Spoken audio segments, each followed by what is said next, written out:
हम लोग कर रहे थे excretory product and there elimination, excretory product और उसका एलिमिनेशन।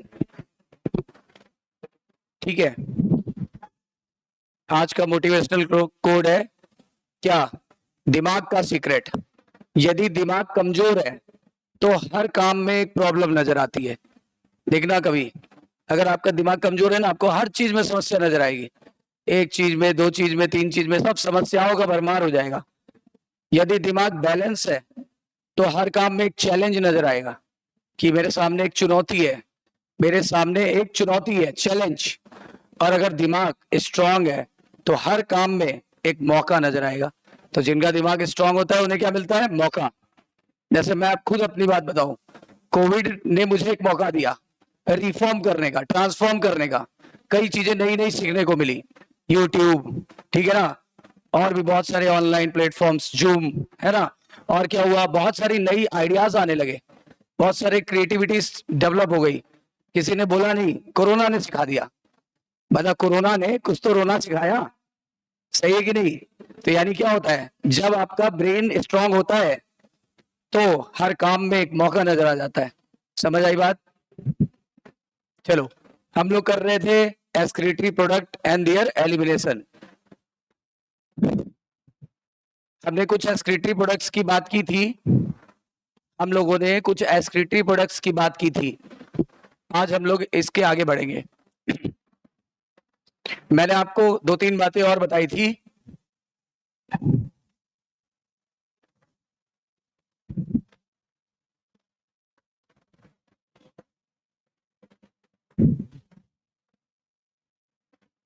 मैंने आपको बताया था कि यूरिन का कंपोजिशन क्या होता है। यूरिन का कलर कैसा होता है?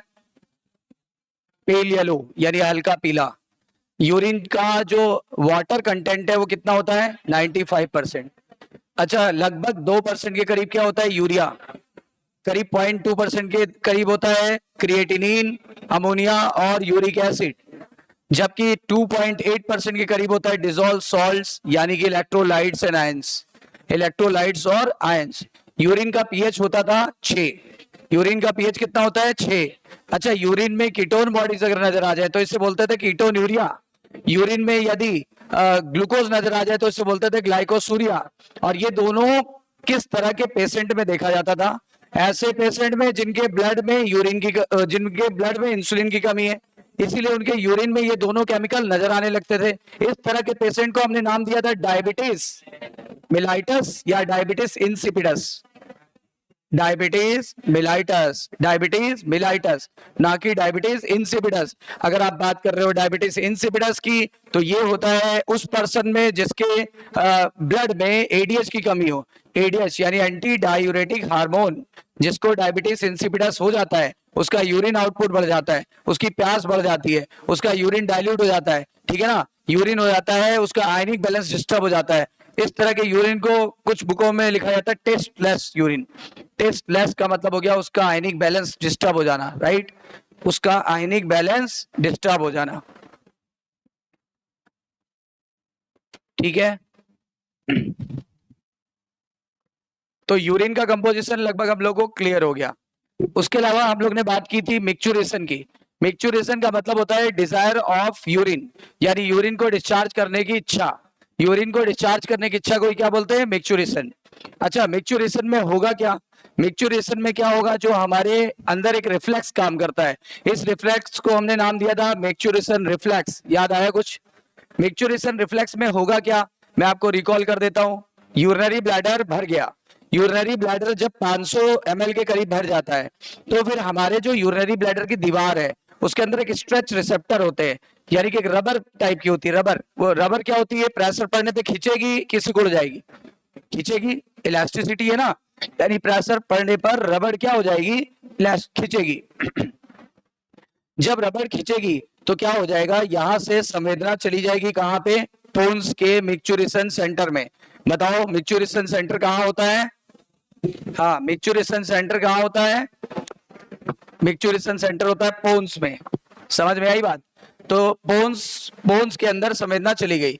संवेदना जो लेके जाता है उसे बोलते थे सेंसरी, और जो वापस लाता है उसे बोलते हैं मोटर। अब चूंकि आप जानते हो कि ये ब्रेन के अंदर मैच्योरेशन सेंटर है, वो भी पोन्स में, लेकिन रिफ्लेक्स एक्शन का काम कौन करता है?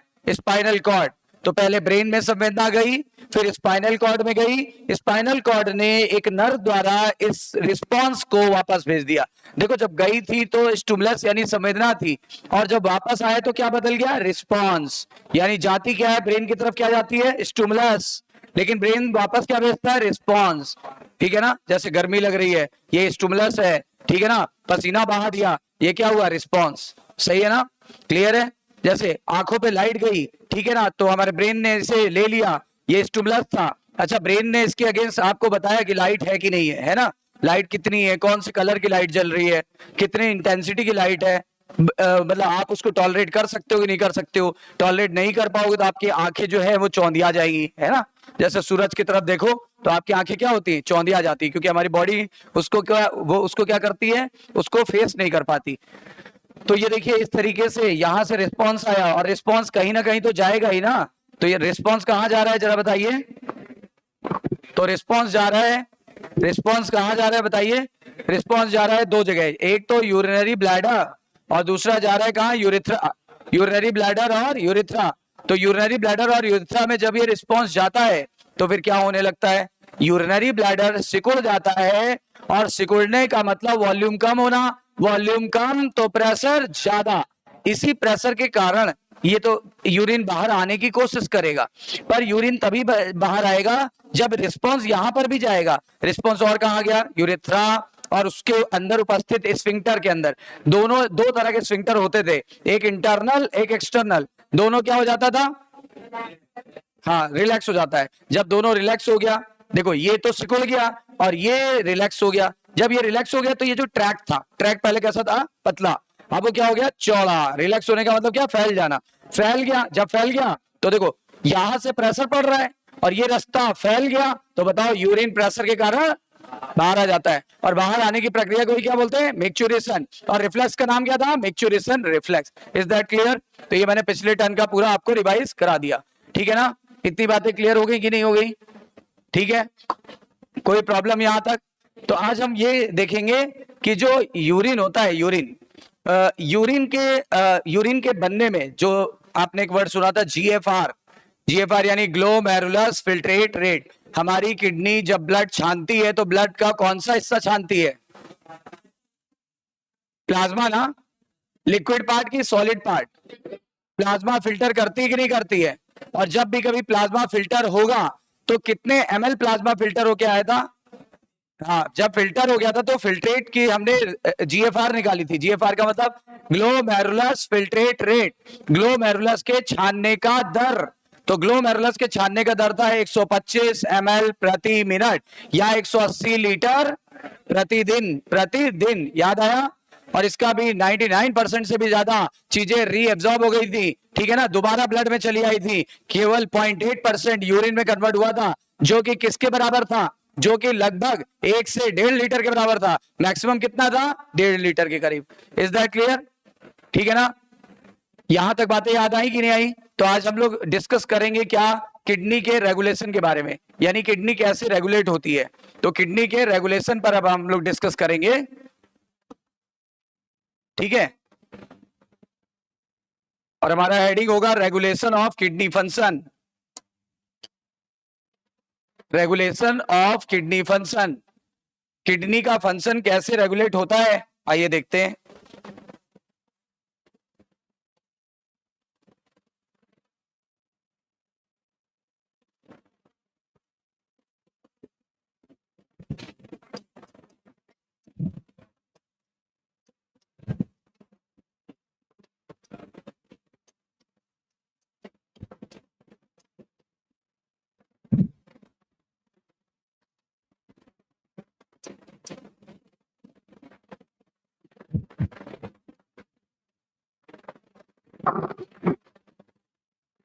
तो किडनी का फंक्शन कैसे रेगुलेट होता है, इस पर स्टडी करना है हम लोगों को, राइट?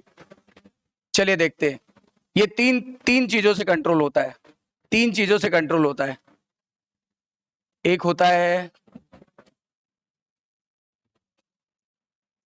खुद किडनी से, और दूसरा कंट्रोल होता है हाइपोथैलेमस से, और तीसरा कंट्रोल होता है हार्ट से। यानी रेगुलेशन किसके अंडर में होता है? अंडर किडनी, हाइपोथैलेमस और हार्ट। ठीक है, किडनी के अंदर क्या होता है ये हम बारी बारी पढ़ेंगे। सबसे पहले हम लोग देखते हैं हाइपोथैलेमस का। तो सबसे पहले हाइपोथैलेमस कैसे कंट्रोल करता है ये देखते हैं। ठीक है, फिर देखेंगे किडनी उसमें क्या रोल प्ले कर सकती है, फिर देखेंगे हार्ट क्या रोल प्ले कर सकता है। ठीक है ना, यानी हमारे किडनी के फंक्शन को कंट्रोल करने के लिए एक तो खुद किडनी जिम्मेदार है, दूसरा कौन जिम्मेदार है? ब्रेन का सेंसिटिव भाग। ब्रेन का सेंसिटिव भाग क्या होता है? हाइपोथैलेमस। क्या होता है? हाइपोथैलेमस। अच्छा, उसके अलावा क्या होगा? उसके अलावा होगा खुद हार्ट। खुद हार्ट, ठीक है ना, मतलब किडनी भी है और हार्ट भी जिम्मेदार है। अब सोच के देखो, हार्ट भी इसके लिए जिम्मेदार है, मतलब हार्ट तो सबके लिए जिम्मेदार है लेकिन इसके लिए भी जिम्मेदार है। ठीक है ना, तो किडनी का फंक्शन कितने चीजों के अंडर में रहता है? नंबर 1 एक खुद किडनी, नंबर 2 और नंबर 3। तो एक एक करके पढ़ते हैं, लेकिन पहले एनसीईआरटी में हाइपोथैलेमस दिया तो मैं पहले आपको हाइपोथैलेमस वाला बता दूं। तो हाइपोथैलेमस कैसे कंट्रोल करता है ये मैं आपको बताने जा रहा हूं। हेडिंग डाल देते हैं हाइपोथैलेमस, रेगुलेशन बाय हाइपोथैलेमस।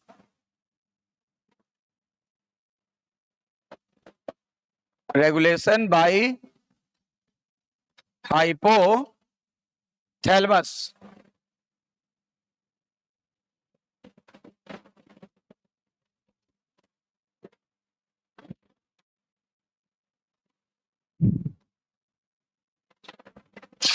देखो, when there is excessive loss of water from the body, क्या बोला मैंने? जब शरीर से बहुत ज्यादा पानी निकल जाता है, यानी पानी की कमी हो गई, पसीने के रूप में निकल गया, या आपने नहीं पिया, या यूरिन ने निकाल दिया, यूरिन के द्वारा निकल गया, मतलब किसी न किसी फॉर्म में पानी की कमी हो गई, यानी एक्सेसिव लॉस हो चुका है शरीर में। when there is excessive loss of water from body, ठीक है ना, जब शरीर से क्या हो गया है? एक्सेसिव लॉस हो गया है वाटर का। जब शरीर से एक्सेसिव लॉस हो गया वाटर का, ठीक है ना,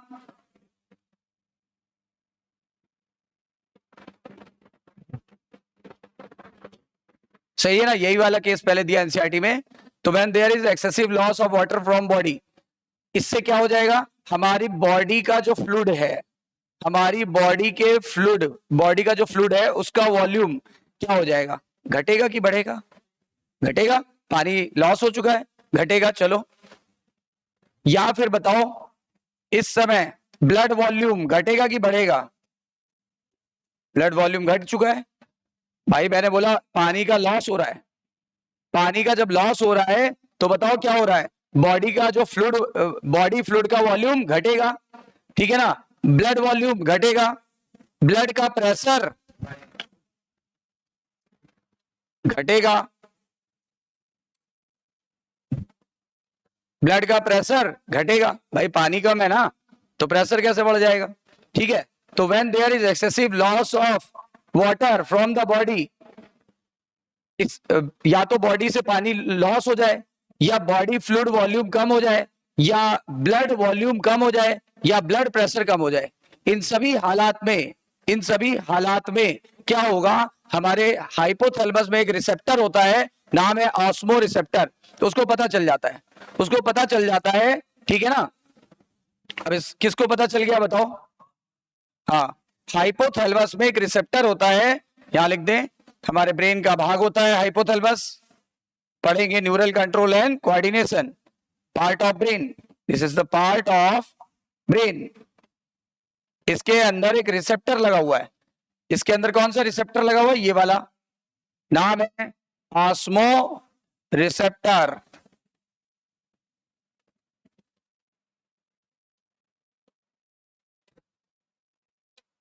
ये ऑस्मो रिसेप्टर को पता चल जाता है, जैसे ही हमारे शरीर में लॉस होता है ऑस्मो रिसेप्टर को पता लग जाता है, ठीक है ना। ऑस्मो रिसेप्टर को जैसे ही पता लगता है तुरंत क्या करेगा? ऑस्मो रिसेप्टर को जैसे ही पता लगा, ये एक्टिवेट हो गया ना, कैसा हो गया? पता लगना मतलब क्या? एक्टिवेट होना। ये एक्टिवेट हो गया। जैसे ही हाइपोथैलेमस का ऑस्मोरिसेप्टर एक्टिवेट हुआ तो हाइपोथैलेमस से एक हार्मोन निकलने लगता है।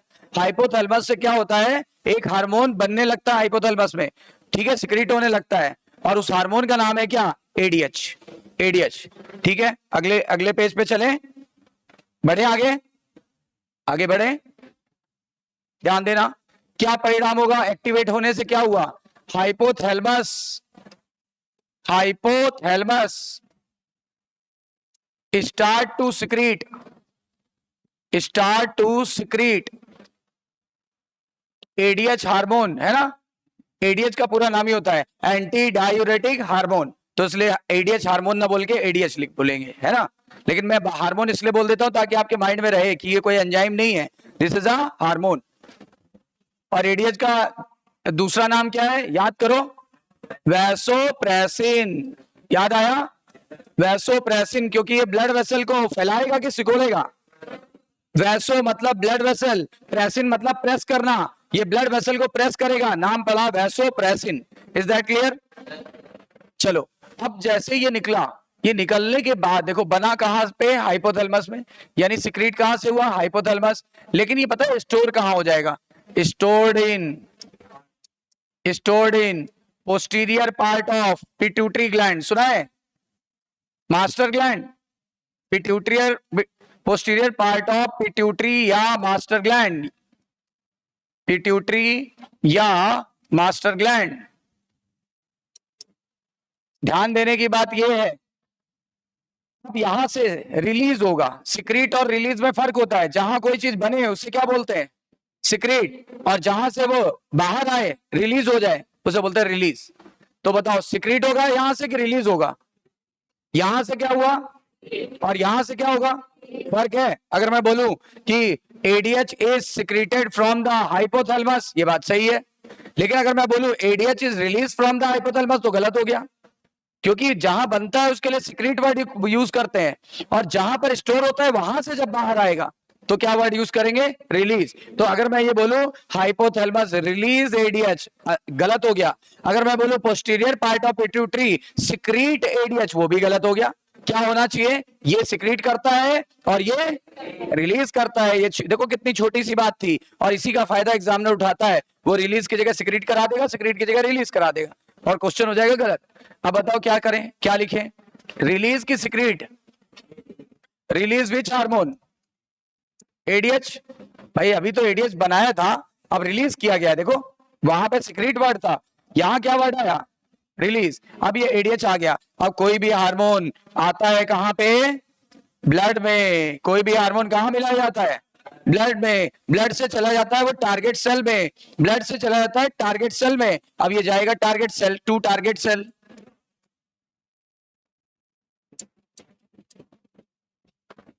टारगेट सेल का कोई नाम होगा? टारगेट सेल दो है इसकी, एक तो है latter part of nephron. Latter part of nephron, जरा बताओ। लेटर मतलब बाद वाला भाग, हाँ डीसीटी। लेटर पार्ट का नाम क्या है?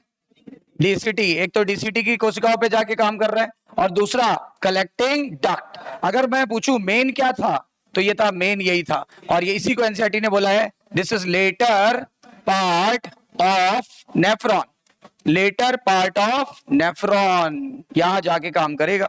और आपको बताया था कि एडीएच का काम क्या था?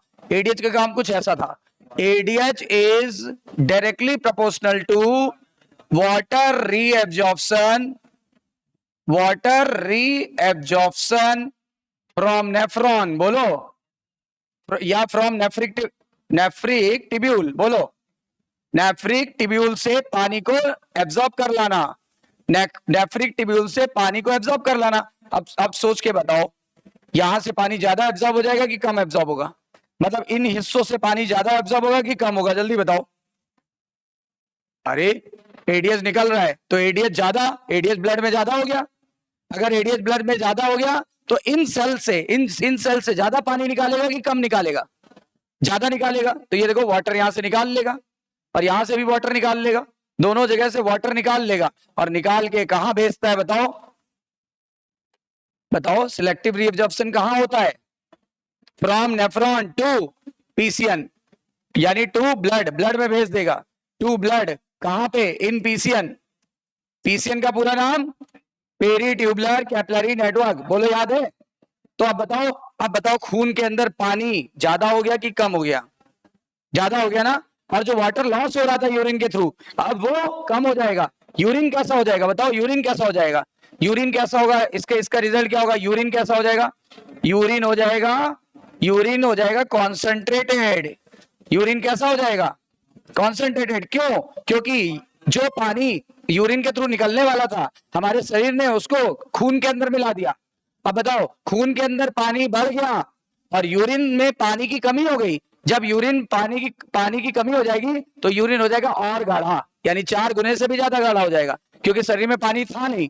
मैंने क्या बोला था? मेरे शरीर में जब पानी की कमी हो जाएगी, मेरे शरीर में जब पानी की कमी हो जाएगी तो मेरा ऑस्मो रिसेप्टर सेंटर एक्टिवेट हो जाएगा। कहां पे है ऑस्मो रिसेप्टर सेंटर?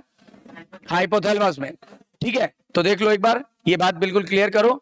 जब जब मेरे शरीर से, मैं अपने एग्जांपल लेके चल रहा हूं, जब मेरे शरीर से बहुत पानी निकल जाएगा, मेरा बॉडी फ्लूइड, मेरे बॉडी फ्लूइड का वॉल्यूम कम हो जाएगा। बॉडी फ्लूइड किसको बोल सकते हैं? टिश्यू फ्लूइड को। टिश्यू फ्लूइड का वॉल्यूम कम हो गया, या लिम्फ का वॉल्यूम कम हो जाए, या ब्लड का वॉल्यूम कम हो जाए, या ब्लड का प्रेशर कम हो जाए, उस समय हाइपोथैलेमस को पता लग जाता है। हाइपोथैलेमस के किस सेंटर को पता लगता है? ऑस्मो रिसेप्टर सेंटर को पता चलता है। बताओ ये एक्टिवेट हो जाएगा कि डीएक्टिवेट? एक्टिवेट हुआ ना। जब एक्टिवेट हुआ तो क्या हाइपोथैलेमस क्या निकालने लगा? एडीएच निकालने लगा। अच्छा, एडीएच निकालने को रिलीज बोलेंगे कि सिक्रीट? अच्छा, एडीएच सिक्रीट होने लगा। जब एडीएच सिक्रीट हुआ, फिर कहीं ना कहीं जाके स्टोर होगा। कहां जाके स्टोर होता है? Anterior lobe of pituitary, posterior lobe of pituitary. Anterior की posterior? Posterior lobe of pituitary. In fact posterior lobe को एक और नाम देते हैं, पता क्या नाम देते हैं? लिख देते हैं हम यहाँ पे। पोस्टीरियर लोब को एक और नाम देते हैं न्यूरो हाइपोफाइसिस। क्या नाम देते हैं? Neuro hypophysis. This is another name of posterior lobe. Posterior lobe का दूसरा नाम है, तो मैंने और करके लिख दिया। पोस्टीरियर लोब या posterior part of pituitary is also known as, posterior part of pituitary is also known as neurohypophysis, क्योंकि कई बुकों में neurohypophysis लिख दिया है, कोई दिक्कत नहीं है। अब बताओ, एडीएच निकलने लगा, एडीएच यहां से रिलीज होगा कि सिक्रीट होगा? जल्दी बोलो, रिलीज की सिक्रीट? कोई हार्मोन जहां बने उसे क्या बोलेंगे? सिक्रीट। और जहां से निकलेगा, बनेगा नहीं, निकलेगा, उसे क्या बोलेंगे? रिलीज। Is that clear? अब कोई भी हार्मोन बॉडी का, कहां पे उसको ड्रॉप किया जाता है? कहां पे ड्रॉप किया जाता है? ब्लड में। ब्लड तो पूरे शरीर में फैली हुई है, ब्लड हार्ट में भेजेगा, हार्ट इसे पंप कर देगा पूरे शरीर में, और पूरे शरीर से ये टारगेट सेल में पहुंच जाएगा। टारगेट सेल क्या थी? डीसीटी और कलेक्टिंग डक्ट। अच्छा, डीसीटी को क्या एनसीईआरटी ने बोला है? लेटर पार्ट की इनिशियल पार्ट। इनिशियल पार्ट किसे बोलती है? पीसीटी। लेटर पार्ट किसे बोलती है? मेरा फिर से सवाल जो रोज पूछता हूं, कलेक्टिंग डक्ट नेफ्रॉन का पार्ट है कि नहीं? नहीं है। ये तो सबकी कॉमन डक्ट है, ठीक है ना। टर्म यूरिन पहली बार कहां इस्तेमाल करते हैं? अच्छा, आप बताओ, इस केस में इसने इन दोनों सेलों से क्या निकाल डाला? वाटर। वाटर निकाल निकाल के कहां भेज रहा है? पीसीएन में। पीसीएन में क्या भरा हुआ है? मतलब हमारे खून में पानी की मात्रा बढ़ी। खून में पानी की मात्रा बढ़ी कि घटी? अगर खून में पानी की मात्रा बढ़ी तो फायदा हुआ ना। क्यों? पानी की कमी थी, पानी की कमी थी। अब पानी रुक रहा है, अब पानी रुक रहा है, हमारा होम्योस्टेसिस मेंटेन हो जाएगा, यानी हमारी बॉडी की जो कॉन्स्टेंसी है वो मेंटेन रहेगी, कोई प्रॉब्लम क्रिएट नहीं होगी, कोई ऑस्मोटिक प्रॉब्लम्स क्रिएट नहीं होगी। अदरवाइज ऑस्मोटिक प्रॉब्लम क्रिएट हो जाती, समझे, डिहाइड्रेशन हो जाता तुरंत। बॉडी कोशिश करती है, डिहाइड्रेशन से बचाती है, देखो डिहाइड्रेशन से बचा लिया, वरना सारा पानी डिस्चार्ज हो जाता और हमारी डेथ भी हो सकती थी। उस समय हम लोग को सलाइन ड्रिप चढ़ाते हैं, याद करो, है ना। कुल मिलाकर के पानी निकाल लिया गया, पानी को निकाल के ब्लड में भेज दिया गया। ब्लड कैपिलरी का नाम क्या था? Peritubular capillary network. इस तरह से हमारे शरीर ने पानी को बचा लिया। अब देख लो आप कैसे हाइपोथैलेमस ने इसको कंट्रोल किया, ठीक है।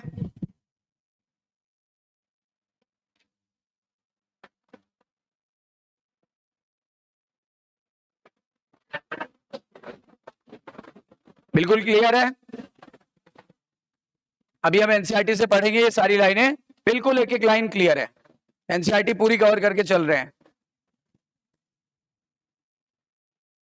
बढ़े आगे।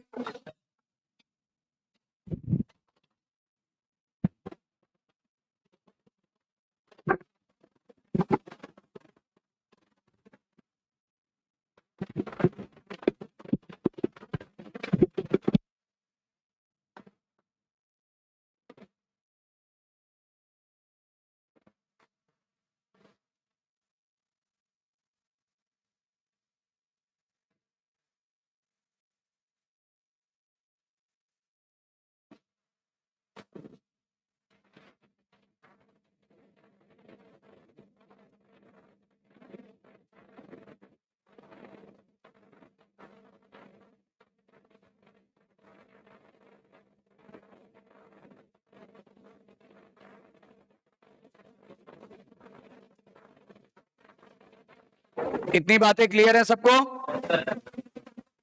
आगे बढ़ते हैं। कुल मिला के एडीएच ने हमारे यूरिन को डाइल्यूट होने से बचाया, एडीएच ने यूरिन को डाइल्यूट होने से बचाया, बोलो तो क्या बोलेंगे? Anti diuretic hormone. यूरिन को डाइल्यूट होने से बचाया ना, इसलिए नाम पड़ा एंटी डायूरेटिक हार्मोन। नोट। हमने देखा, अच्छा देखते भी हो क्या? हमने देखा, क्या देखा सर? हमने देखा कि एडीएच एडीएच क्या कर रहा है? यूरिन को डाइल्यूट होने से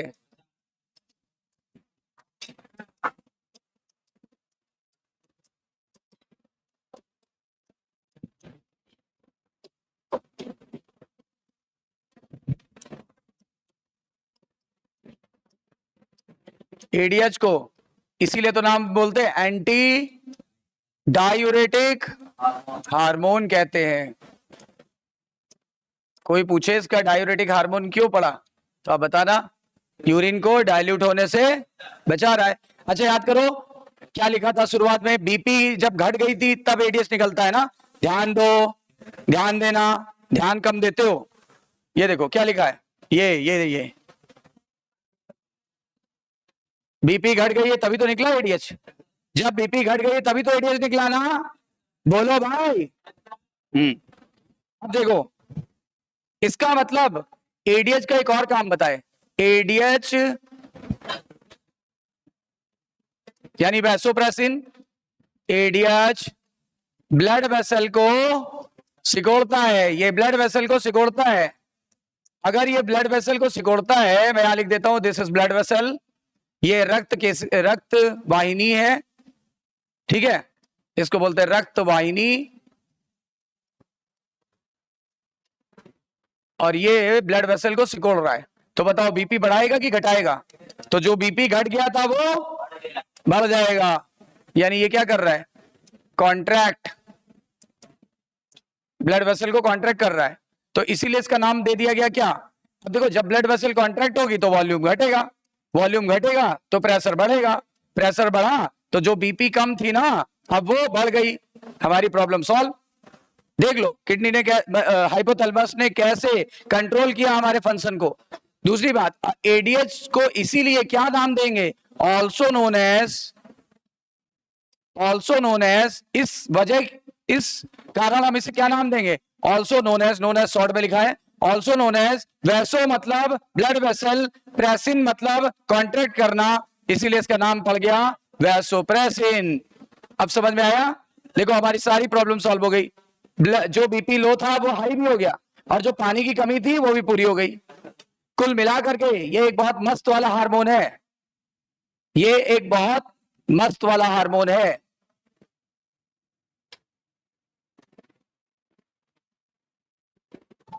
इज दैट क्लियर? हमने देखा कि एडीएच यूरिन को डाइल्यूट होने से बचा रहा है, that is why known as anti diuretic hormone. और हमने ये भी देखा ये ब्लड वेसल को सिकोड़ रहा है, तो नाम क्या बोलेंगे? वैसोप्रेसिन। बोलो कि वैसो रिलैक्सिन। प्रेस मतलब दबाना, यानी यहां पे सिकोड़ना। Is that clear?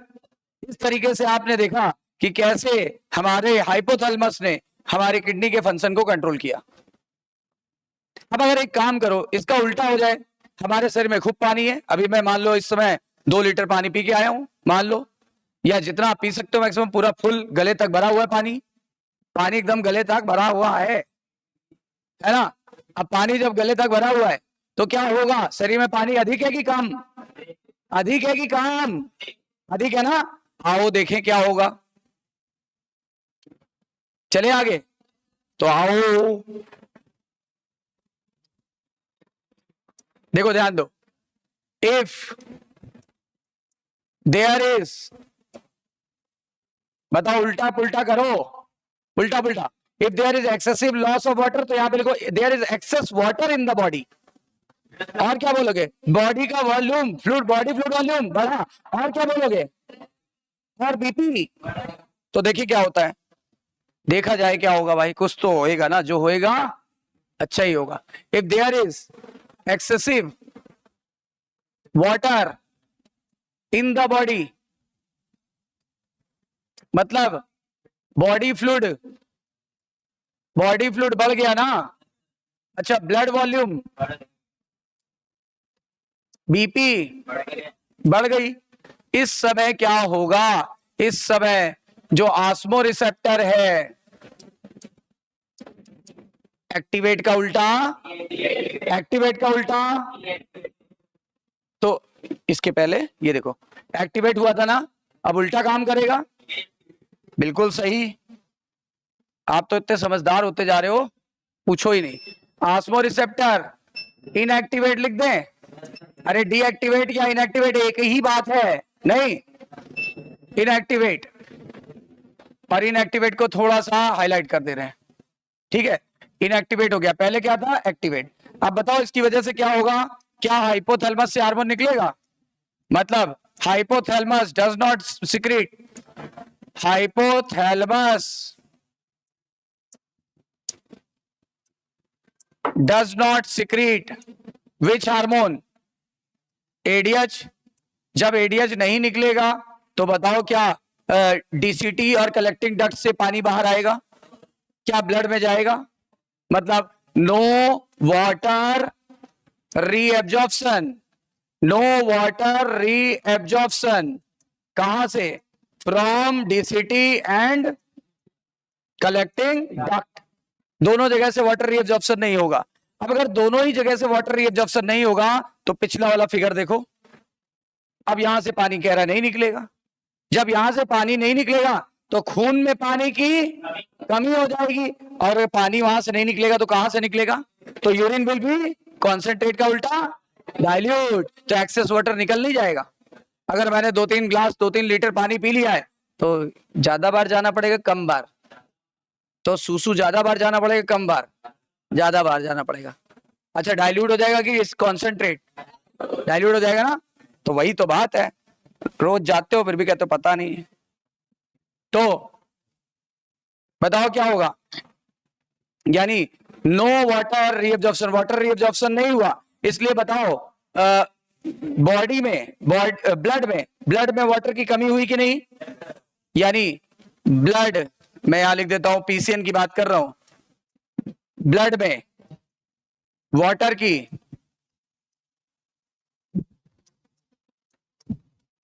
कमी हो गई, और यूरिन में बताओ, हाँ यूरिन में वाटर अधिक हो गया,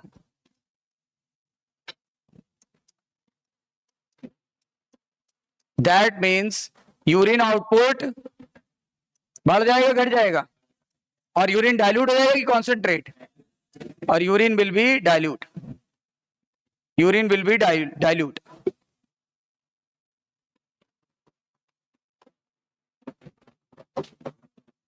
और यूरिन डाइल्यूट होने को बोलते हैं डायूरेसिस। पहले डायूरेसिस को रोका गया था, अब डायूरेसिस को बढ़ाया गया। अब बताओ, जब यूरिन डाइल्यूट हो जाएगा तो सारा एक्सेस पानी बाहर निकल गया कि नहीं निकल गया। अच्छा बताओ, एडीएच के ना निकलने से जो बीपी था, बीपी बढ़ा हुआ था, अब बताओ वो घट जाएगा कि बढ़ जाएगा, क्योंकि उसको कोई दबाने वाला नहीं है, ब्लड वेसल को कोई दबाएगा नहीं, मतलब दबाएगा नहीं, मतलब क्या हो जाएंगी ब्लड वेसल, फैल जाएंगी। अगर फैल जाएंगी तो बताओ बीपी भी कम हो जाएगा। देखो शरीर का एक्सेस पानी निकल गया कि नहीं यूरिन से, शरीर का एक्सेस पानी यूरिन से निकल गया कि नहीं, बॉडी फ्लूइड घट गया, ब्लड वॉल्यूम घट जाएगा, बीपी सामान्य हो जाएगा। यही हम चाहते थे, सही है ना, बिल्कुल क्लियर है।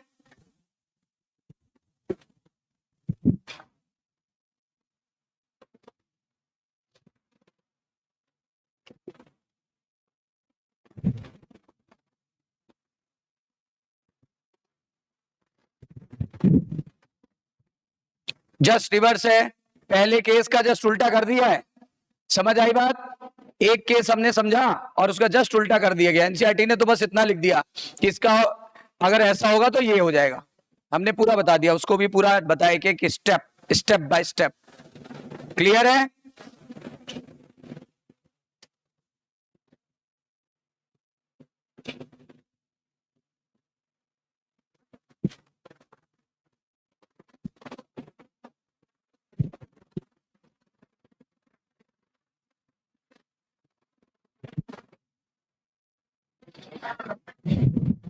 अब आगे बढ़ते हैं, अब सेकंड केस पे चलते हैं।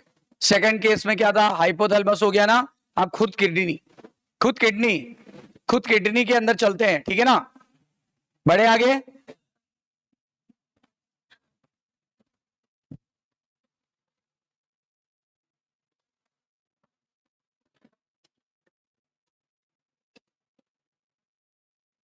देखो अब हम चलते किडनी पे। किडनी की बेसिक यूनिट का नाम नेफ्रॉन्स, और नेफ्रॉन में आपने सुना होगा इसके बारे में डीसीटी, हमने मान लिया ये उसका टीएस है, डीसीटी का टीएस है, और ये वहां की सेल्स है।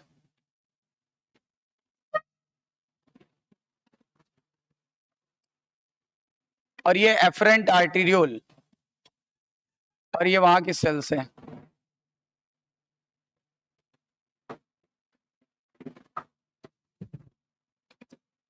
तो देखो कुछ स्थानों पर डीसीटी और एफरेंट आर्टीरियोल फ्यूज कर जाता है, कुछ स्थानों पर डीसीटी और एफरेंट आर्टीरियोल फ्यूज कर जाता है।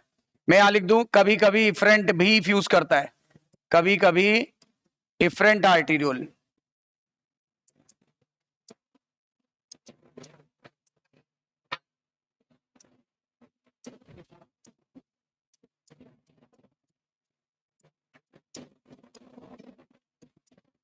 सिंगल चॉइस हो तो आप क्या करोगे, हाँ एफरेंट। ज्यादातर कौन जुड़ता है डीसीटी के साथ, एफरेंट, ठीक है ना, कभी कभार कौन जुड़ जाता है, एफरेंट, लेकिन हमारी सिंगल चॉइस पे एफरेंट को लेंगे। अब ये देखो ये कहीं पे जुड़ गया, दोनों आपस में फ्यूज हो जाते हैं, यहां पे दोनों फ्यूज हो जाते हैं। जब फ्यूज हो जाते हैं तो यहां की सेल जो है ना मॉडिफाई हो जाती है, यहां की सेल मॉडिफाई हो जाती है, ये देखो जितनी दूर तक जुड़ा हुआ है वहां की सेल मॉडिफाई हुई। इन सेल को एक नाम देंगे, इनको बोलते हैं मैकुला डेंसा, एनसीईआरटी में नाम नहीं दिया। यहां के सेल को क्या बोलेंगे, मैकुला डेंसा।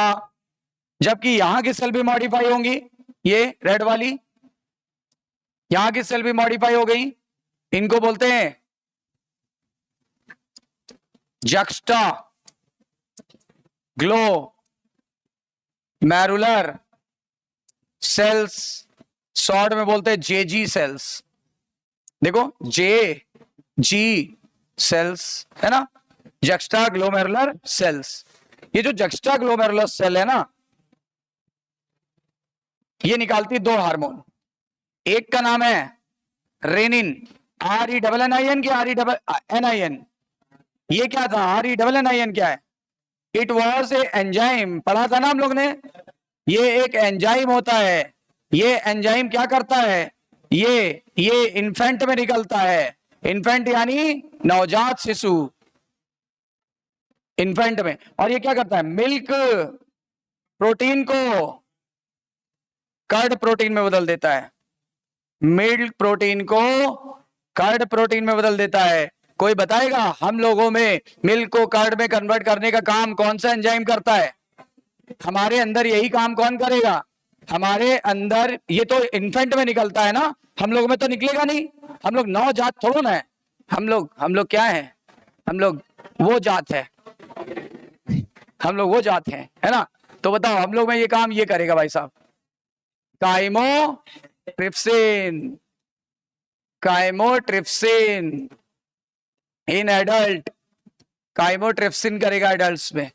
यही काम काइमोट्रिप्सिन करेगा एडल्ट में जो काम कर रहा था इन्फेंट में रेनिन द्वारा। रेनिन इन्फेंट में मिल्क को कर्ड में बदलता है, यही सेम काम हम लोगों में काइमोट्रिप्सिन द्वारा किया जाता है। Is that clear? तो ये देखो रेनिन अलग है, यहाँ डबल NIN आएगा, यहाँ NIN आएगा। This is enzyme and this one is hormone. ये क्या सिक्रीट कर रहा है? हार्मोन के एंजाइम। जेजी सेल क्या सिक्रीट कर रही है? हार्मोन सिक्रीट करती है। और एक हार्मोन का नाम क्या है? रेनिन, और दूसरे का नाम है एरिथ्रोपोइटिन।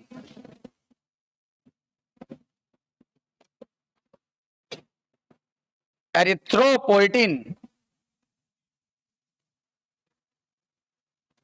एरिथ्रोपोइटिन। तो दो हार्मोन निकलते हैं, एक रेनिन और एक एरिथ्रोपोइटिन। देखो इसका काम तो नाम से ही क्लियर हो रहा हो, ये आरबीसी प्रोडक्शन करती है, ये आरबीसी प्रोडक्शन को बढ़ा देती है, ये आरबीसी प्रोडक्शन को बढ़ा देती है। आरबीसी प्रोडक्शन कहां पे जो होता है? रेड बोन मैरो की येलो बोन मैरो, है ना? In red bone marrow, in red bone marrow ये आरबीसी प्रोडक्शन को बढ़ा देती है। अब ये रेनिन क्या करती है? इसी का तो इंतजार है, इसी का इंतजार है कि ये रेनिन कब निकलेगा, है ना?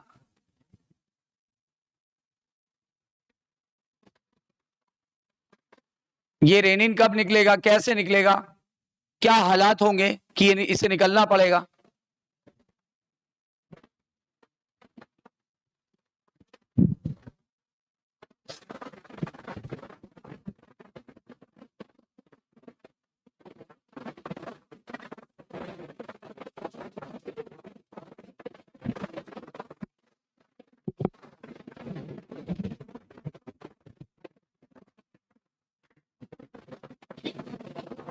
अच्छा, और एक बात और बता दें आपको, इस एपरेटस को क्या बोलते हैं? जो फ्यूज्ड एपरेटस बना इसको बोलते हैं JGA.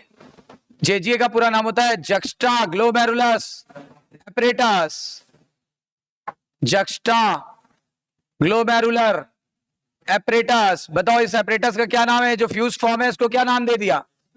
Juxta glomerular apparatus, juxta glomerular apparatus. बताओ ये जो फ्यूज्ड वाला फॉर्म है ये हमने क्या पढ़ा अभी? हमने पढ़ा जक्स्टा ग्लोमेरुलर एपरेटस। ये जक्स्टा ग्लोमेरुलर एपरेटस कब बनता है? जब डीसीटी एफरेंट आर्टेरियोल से या कभी कभी डिफरेंट आर्टेरियोल से फ्यूज कर जाती है, और तब हम डीसीटी की सेल को क्या बुलाने लगते हैं? Macula densa. और यहां की सेल को क्या बुलाने लगते हैं? JG cell. जेजी सेल का पूरा नाम जक्स्टा ग्लोमेरुलस सेल, और एपरेटस का नाम juxta glomerulus apparatus, juxta glomerular apparatus. तो जक्स्टा ग्लोमेरुलस एपरेटस और जक्स्टा ग्लोमेरुलस सेल, फर्क है ना? बताओ इस पूरे फ्यूजन वाले स्ट्रक्चर का नाम क्या है? यानी किडनी में कौन सा एपरेटस पाया जाता है? जेजीए। किडनी के एपरेटस का नाम जेजीए में कौन कौन सी सेल होती है? मैकुला डेंसा और जक्स्टा ग्लोमेरुलस सेल, ठीक है ना? Juxta glomerulus cell. ये कितने हार्मोन निकालता है? दो, रेनिन और erythropoietin. What is the role of erythropoietin? Erythro मतलब आरबीसी, पोइटिन मतलब बनाना। तो ये एरिथ्रोपोइटिन यानी आरबीसी प्रोडक्शन करेगा। आरबीसी प्रोडक्शन कहां पे होता है? रेड बोन मैरो की yellow bone marrow? Red bone marrow में। Is that clear? क्लियर है बिल्कुल? समझ आया? और ये भी पता चल गया RENIN क्या है, RENNIN क्या है। मिल्क को कर्ड में कौन बदलेगा? RENNIN एंजाइम था कि हार्मोन था? जबकि RENIN ये क्या है? हार्मोन। RENIN क्या है? हार्मोन। क्लियर है बिल्कुल?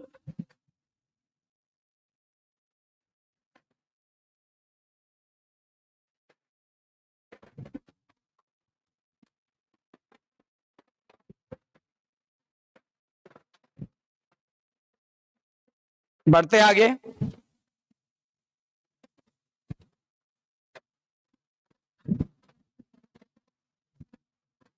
बढ़ा जाएगा।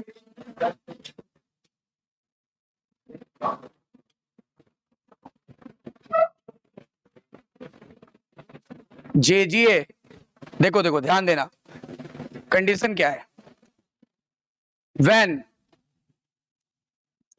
जीएफआर इज लेस, मतलब कितना कम, 125 ml प्रति मिनट से कम हो गया। हम देखो एक एग्जांपल लेके चलते हैं, हमने मान लिया 100 ml प्रति मिनट हो गया है, हमने एक एग्जांपल लेने के लिए इसे कितना मान लिया है, याद रहेगा, याद रहेगा कि सर ने 100 लिया था, इसका मतलब कम हो गया है, होना चाहिए था कितना, 125 ml प्रति मिनट, पर हो कितना गया है घट के, 100 हो गया, 115 हो गया, कुछ हुआ होगा, एक अमाउंट ले ले राउंड वैल्यू में, 100 हो गया है, मेरा जीएफआर 100 हो गया। अब मेरी किडनी कैसे करेगी इसे एडजस्ट, ये इसे पुनः 125 कैसे करेगी, ये जेजीए एक्टिवेट हो जाएगा। इस समय क्या हो जाएगा, इस समय जेजीए एक्टिवेटेड की इनएक्टिवेटेड, जेजीए एक्टिवेट्स, जैसे ही जेजीए एक्टिवेट होगा तो इसकी जेजी सेल भी एक्टिवेट होगी, जेजी सेल्स स्टार्ट टू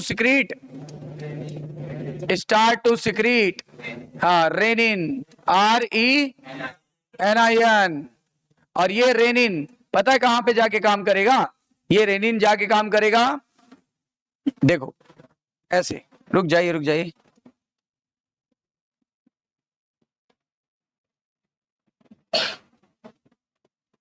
इसको पहचानते हो, कौन है ये, कौन है, लिवर, लार्जेस्ट ग्लैंड, ये कौन सा लोब है, ये कौन सा है, कौन सा बड़ा होता है ना, थोड़ा सा इसको छोटा कर दो,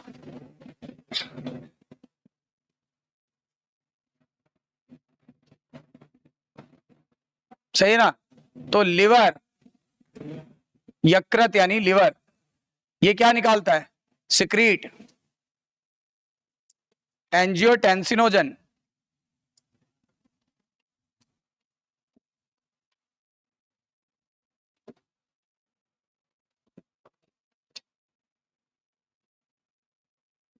लिवर ने क्या निकाला, एंजियोटेंसिनोजन, बोलो एक बार, एंजियोटेंसिनोजन, अरे बिना टेंशन के बोलो, एंजियोटेंसिनोजन, टेंशन, टेंसिनोजन, सही है ना, एंजियोटेंसिनोजन।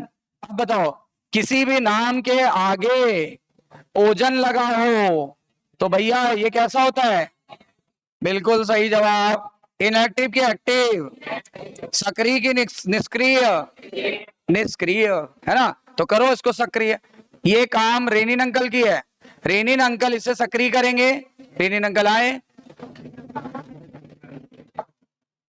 रेनिन अंकल आ जाओ, आ गए, ये लो, ठीक है ना, सब कुछ ब्लड में हो रहा है, सारा काम कहां पे हो रहा है, ब्लड में, रेनिन ने इसे क्या कर दिया, रेनिन ने इसे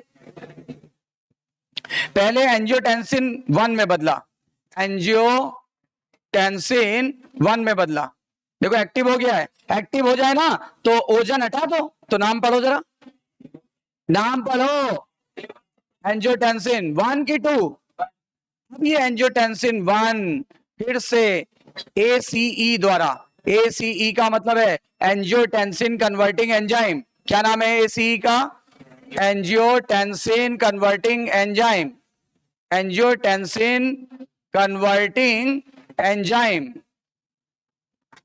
और ये कहां से निकलता है, निकलता है लंग, कहां से, लंग, तो मैं यहां लिख देता हूं लंग्स, लंग्स ने क्या निकाला, एंजियोटेंसिन कन्वर्टिंग एंजाइम, अब ये एंजियोटेंसिनोजन 1 इस एंजाइम की मदद से एंजियोटेंसिन 2 में बदल गया, एंजियोटेंसिन किस में बदल गया, और सेकंड के दो काम है, सेकंड के दो काम है पता है, सेकंड के जैसे बोलना है यहाँ 2, तो इसके 2 रोल है, याद रहेगा, 2 के कितने रोल हैं, 2 रोल हैं, एक तो ये ब्लड वेसल को ये करेगा, क्या करेगा, है ना, लेकिन डायरेक्ट नहीं करता, रुक जाना, सही लिखा है पर रुक जाओ, रुको पहले लिख लो, एक तो ये ब्लड वेसल को क्या कर रहा है, हाँ कॉन्ट्रैक्ट कर रहा हो, बहुत पावरफुल, ये पावरफुल है कि वीक, पावरफुल, अच्छा इंग्लिश में बोल के बताओ, वैसो डायलेटर की vaso constrictor, powerful vaso constrictor. अब बताओ बीपी बढ़ेगी कि घटेगी, बीपी बढ़ेगी कि घटेगी? जब बीपी बढ़ेगी तो जीएफआर भी तो थोड़ा बहुत बढ़ जाएगा। माना कि मान लिया, फिजिक्स में सबकी मानते हो तो बायो में इतनी नहीं मान सकते सर की, है ना? फिजिक्स में माना माना एक्स बराबर ये, जबकि एक्स की वैल्यू ही नहीं पता, मान लेते हो। यहाँ तो सब दिख रहा है कि कम हो गया है, तो माना कि 100 थी और बढ़ के कितनी हो गई, 110 हो गई, लेकिन अभी भी नॉर्मल नहीं पहुंची, अभी भी कुछ कमियां हैं, है ना? तो यहां से क्या हो जाता है, ये जाके काम करता है यहां पर एड्रीनल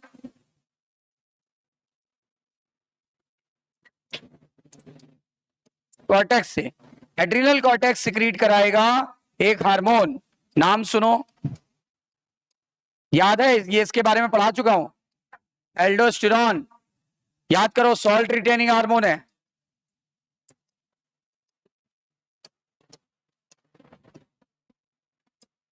एल्डोस्टेरॉन का दूसरा नाम क्या है? Salt retaining hormone.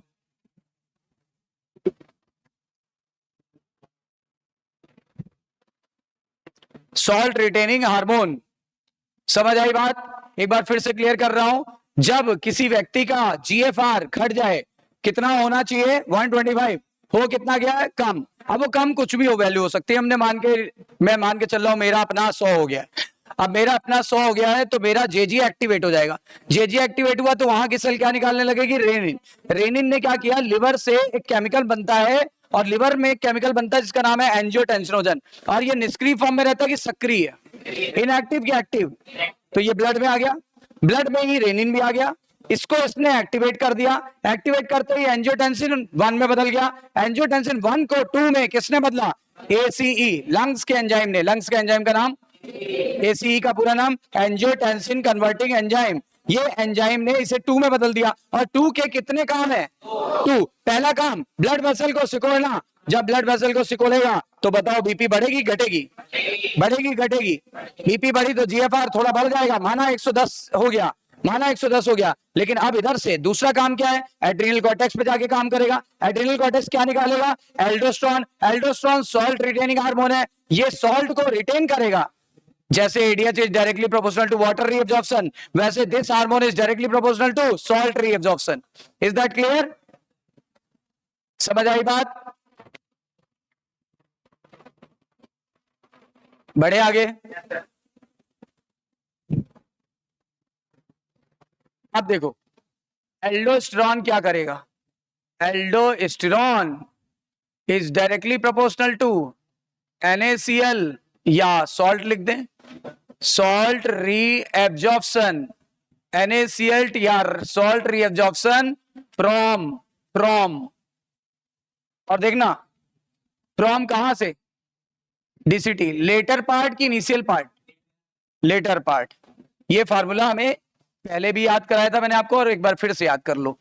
डीसीटी पर जाके काम कर रहा है और सॉल्ट को रिटेन करेगा। अब बताओ एल्डोस्टेरॉन ज्यादा निकल रहा था कि कम, तो बताओ डीसीटी से, ये मान लिया डीसीटी है, ये मान लिया डीसीटी है, और ये मान लिया बगल में पड़ोसी है, पड़ोसी का नाम, पड़ोसी का नाम बताओ, पेरीट्यूबुलर कैपिलरी नेटवर्क। इसमें क्या भरा हुआ है, खून, ब्लड है ना, इसमें क्या भरा हुआ है, यूरिन नहीं बोल सकते अभी, फिल्ट्रेट, फिल्ट्रेट की यूरिन। यूरिन कब बोलोगे भाई, जब कलेक्टिंग डक्ट में जाएगा तब। इसमें भरा हुआ है जो ब्लड फिल्टर होके आया है, फिल्ट्रेट, नॉट यूरिन। यूरिन कब बोलते हैं, कलेक्टिंग डक्ट में। अब बताओ यहां से यहां एल्डोस्टेरॉन क्या करेगा, एल्डोस्टेरॉन ये करेगा, एल्डोस्टेरॉन, रुक जाओ, एल्डोस्टेरॉन यहां पे आएगा तो क्या करेगा, यहां पे आने के बाद एल्डोस्टेरॉन यहां पे आएगा, यहां से सॉल्ट निकाल निकाल के यहां ले जाएगा, कहां ले जाएगा, NaCl या सॉल्ट, कहां से निकाला, रुक जाओ थोड़ा कंट्रास्ट कलर में लिख दे, कंट्रास्ट कलर में लिखेंगे तो आसानी से दिखेगा। क्या निकाला, NaCl या सॉल्ट को निकाल के कहां ले गया, पीसीएन यानी ब्लड में ले गया। बताओ इसी से आगे चल के क्या बनेगा, यूरिन। तो यूरिन में NaCl की कमी हो गई ना, NaCl की कमी हो गई। अब बताओ ब्लड में, बताओ ब्लड में NaCl ज्यादा हो गया। अब बताओ, आपने अच्छे से सुना होगा, बचपन से सुना होगा, किसी को हाई बीपी की समस्या हो तो उसे नमक ज्यादा खाना चाहिए कि कम, कम खाना चाहिए ना।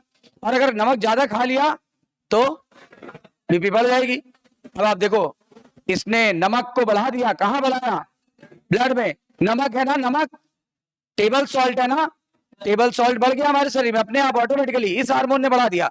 बताओ टेबल सॉल्ट बढ़ेगा, NaCl बढ़ा, तो बताओ ब्लड प्रेशर भी बढ़ गया। तो पहले पहले सुनो ध्यान से, इसने किया था 110, कुछ इसने बढ़ा दिया, इसने बढ़ा दिया, तो कितना हो गया 125। 15 इसने बढ़ा दिया, 10 उसने बढ़ा दिया था, 125 हो गया। मैं एकदम टनाटन झक्कास, बोले तो एकदम झक्कास, है ना, नॉर्मल। यानी क्या, GFR कैसा हो गया, GFR कैसा हो गया, GFR फिर से, GFR फिर से कितना हो जाता है, 125 ml प्रति मिनट हो जाता है। यानी व्यक्ति नॉर्मल हो गया कि अब नॉर्मल।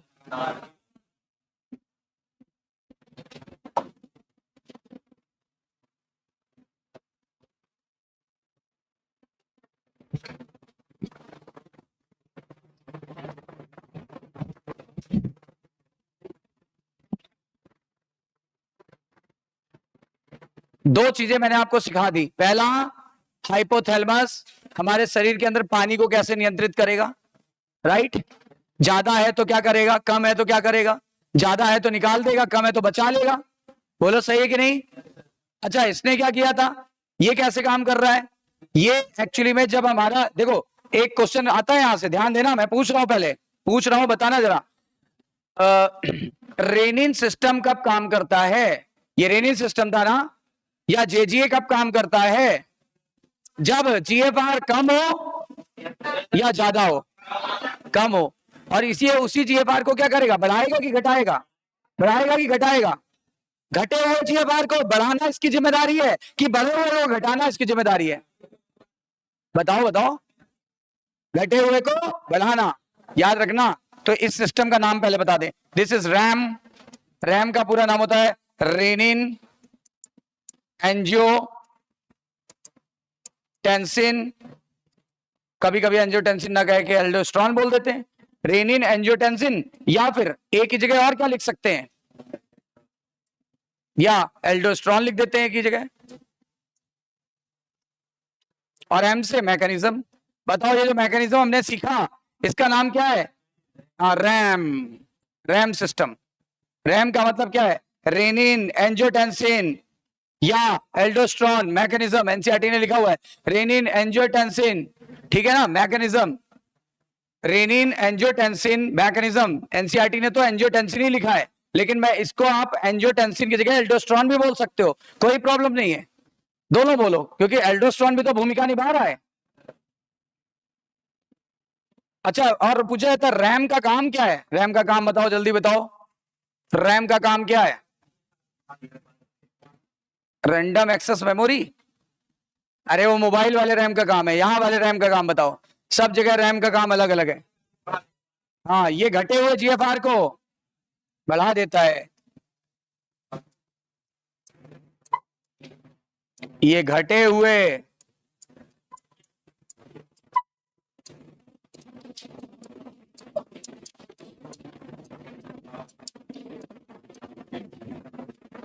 ये घटे हुए GFR को बढ़ाता है, जबकि बढ़े हुए को भी तो कोई घटाने वाला होगा। अच्छा, बढ़े हुए को घटाने वाला ही तो तीसरा है जो बचा हुआ है, कौन, कौन, हार्ट।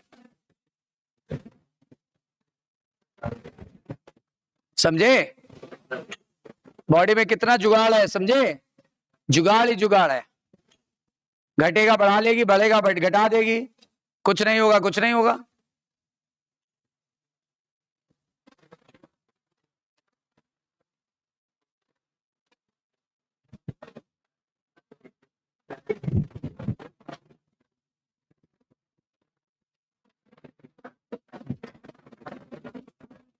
अब है हेडिंग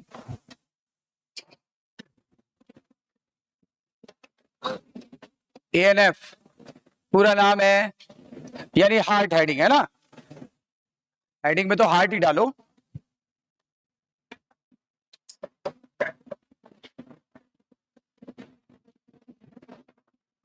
कितने चैम्बर होते हैं? ऊपर वाले को क्या बोलते हैं? एट्रियम। नीचे वाले को क्या बोलते हैं? वेंट्रिकल। ऊपर वाले का काम है ब्लड को रिसीव करना, आलिंद, याद है? नीचे वाले को ब्लड को पंप करना ना, ये ब्लड को रिसीव करता है, ये ब्लड को पंप करता है। कोई डाउट? एक ब्लड को रिसीव कर रहा है, दूसरा ब्लड को पंप कर रहा है, ठीक है ना?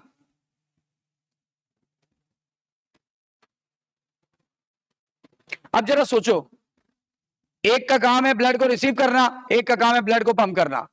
किसका काम था ब्लड को रिसीव करना? जल्दी बताओ। यहां इसका ना, इसका और इसका क्या काम था? पंप करना, ठीक है ना? अगर रिसीव करते समय यदि एट्रियम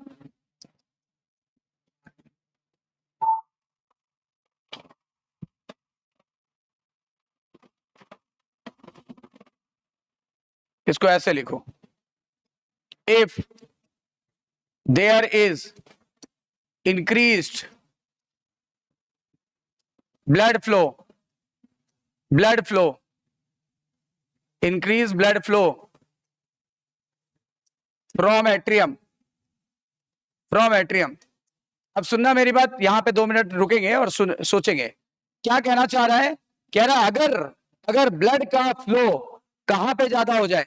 एट्रियम को, मतलब जितना आना चाहिए था उससे ज्यादा आ रहा है, जितना आना चाहिए था उससे ज्यादा आ रहा है।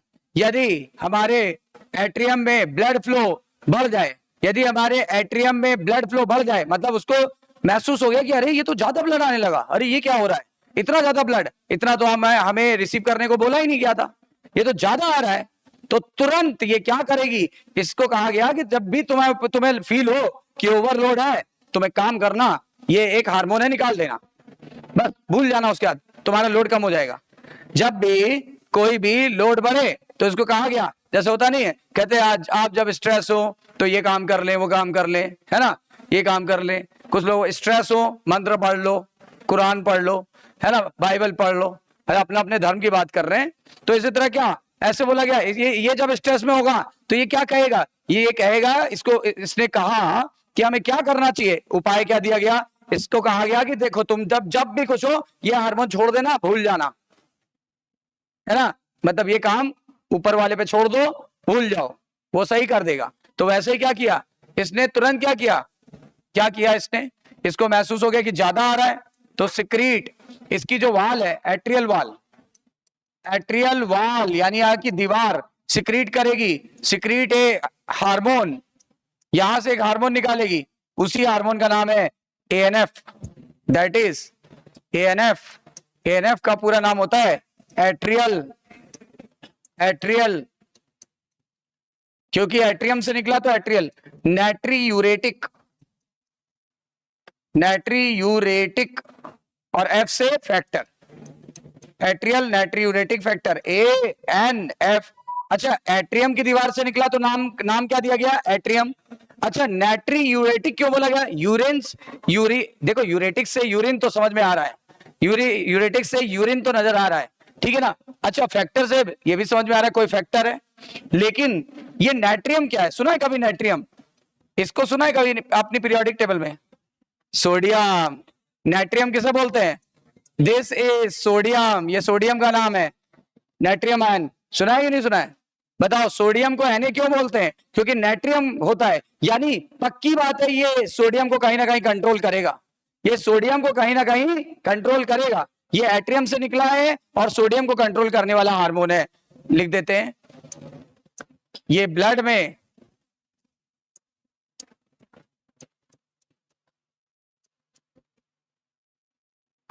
सोडियम आयन की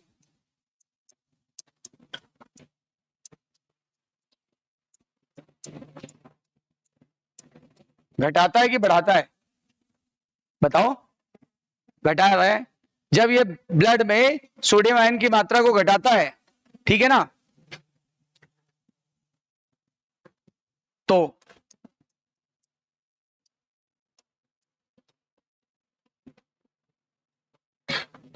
ब्लड का बीपी घट जाता है, बोलो, ब्लड का बीपी घट जाता है। और ये है पावरफुल, एक और काम है इसका, ये पावरफुल ऑल्सो बिहेव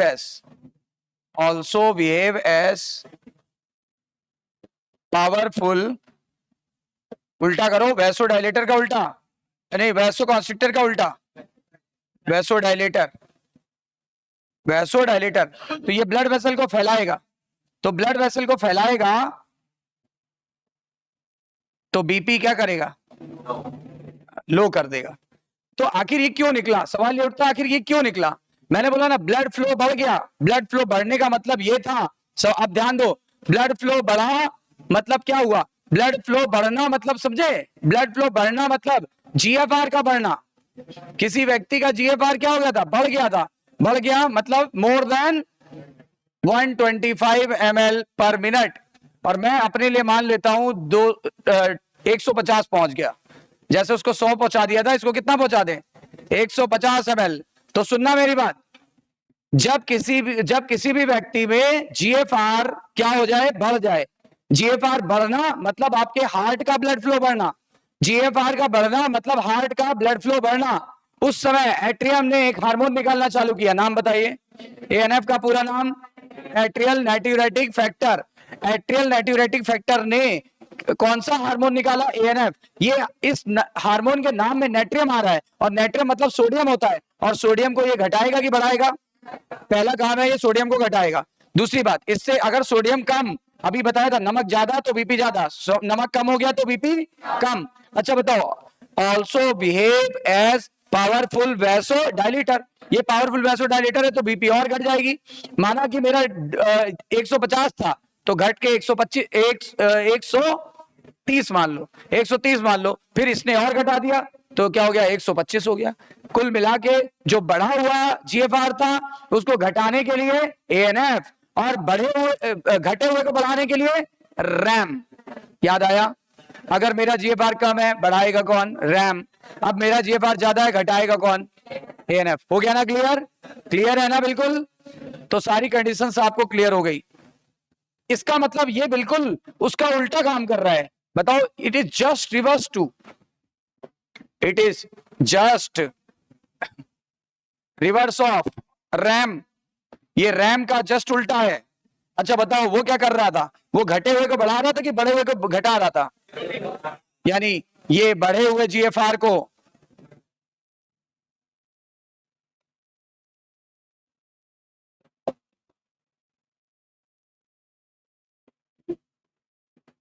तो मैंने शुरुआत में ही बताया था कि बताओ, अगर मेरे बॉडी में घटे हुए जीएफआर को बढ़ाने की क्षमता है तो बढ़ जाएगा, तो घटाने वाला भी तो कोई होना चाहिए। घटाने की जिम्मेदारी किसकी थी, हार्ट। हार्ट के भी किस भाग की, एट्रियम की वेंट्रिकल, एट्रियल की वेंट्रिकल। और एट्रियम से एक हार्मोन निकला, नाम बताओ, एट्रियल नाइट्यूरेटिक हार्मोन, या शॉर्ट में एएनएफ। ये क्या करेगा, ये हमारे ब्लड में सोडियम की मात्रा को घटाएगा। अच्छा, ब्लड में सोडियम की मात्रा को घटा रहा है, इसका मतलब ये सोडियम गया कहां, यानी यूरिन में सोडियम की मात्रा को बढ़ा देता है, यूरिन में सोडियम को बढ़ाता है, तभी तो नाम पड़ा एट्रियल नाइट्यूरेटिक फैक्टर। मतलब इसके बढ़ने से यूरिन में सोडियम बढ़ जाएगा। अगर यूरिन में सोडियम बढ़ गया तो शरीर में सोडियम की कमी हो गई, अगर शरीर में सोडियम की कमी तो बीपी कम, बीपी कम तो माना मेरा 150 हो गया था, 150 से घटाओ कितना कर दें, 135 कर दो, 135 मेरा हो गया। अच्छा चलो, और दूसरा, यही हार्मोन एएनएफ एक काम तो करता है, सोडियम को उसने ब्लड में घटा दिया, यूरिन में बढ़ा दिया, इससे मेरा बीपी कम हो गया, मतलब 150 से 135 पे आ गए। अभी भी 10 और घटाना है, 125 पे लाना है। उसके लिए क्या होगा, ये एक पावरफुल वैसो डायलेटर की तरह काम करता है। इससे क्या होगा, 135 से कहां पहुंच जाएंगे, हाँ, इसका मतलब ये रास का, रास भी बोलते कभी कभी, कुछ बुक में ऐसे लिखा हुआ है, RAAS, renin angiotensin aldosterone system. लेकिन एनसीईआरटी ने रास नहीं बोला है, इसलिए मेरे मुंह से निकल गया, लेकिन फिर भी हमने वो भी नाम बता दिया आपको। तो रास और रैम एक ही चीज है। रैम का मतलब हो गया रेनिन एंजियोटेंसिनोजन सिस्टम, वो मैकेनिज्म, या रेनिन एल्डोस्ट्रॉन मैकेनिज्म बताया था ना। और अगर रास रास बोलती है कोई बुक, आप मेडिकल कॉलेज की बुक पढ़ोगे तो रास ही नजर आएगा, renin angiotensin aldosterone system, renin angiotensin aldosterone system. तो ये रास का जस्ट उल्टा था, या रैम का जस्ट उल्टा हुआ है। क्या उल्टा है? उसने घटे हुए को बढ़ाया था, ये बढ़े हुए को। Is that clear? ठीक है ना?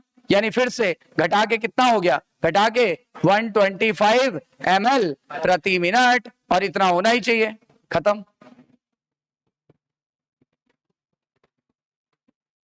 अब एक बार जल्दी जल्दी बताओगे, मेरा जीएफआर घट गया है, कैसे बढ़ाया जाए? मेरा जीएफआर घट गया है, कैसे बढ़ाया जाए? मेरा जीएफआर बढ़ गया है, कैसे घटाया जाए? एएनएफ। मेरे शरीर में पानी ज्यादा है, बताओ क्या होगा? हाइपोथैलेमस का ऑस्मो रिसेप्टर सेंटर एक्टिवेट की डीएक्टिवेट? एक्टिवेट। मेरे शरीर में पानी की कमी है तो एक्टिवेट होगा, कि पानी ज्यादा है तो एक्टिवेट होगा? मैं ये पूछ रहा हूं। अगर मेरे शरीर में पानी की कमी है तब एक्टिवेट होगा, अदरवाइज इनएक्टिवेट होगा। बोलो सही है कि नहीं? हाँ, गलती मत करना। देखो, ध्यान दो, एक बार फिर से एक बार पीछे की चीजें रिवाइज करा देते हैं। मेरे शरीर में पानी की कमी है, बताओ, ऑस्मो रिसेप्टर सेंटर, इससे हाइपोथैलेमस एक्टिवेट हो गया कि डीएक्टिवेट? और एक्टिवेट होके क्या निकालने लगा? एडीएच। एडीएच कहां पे काम करेगा? डीसीटी और सीडी, सारा पानी निकाल के ब्लड में भेज देगा।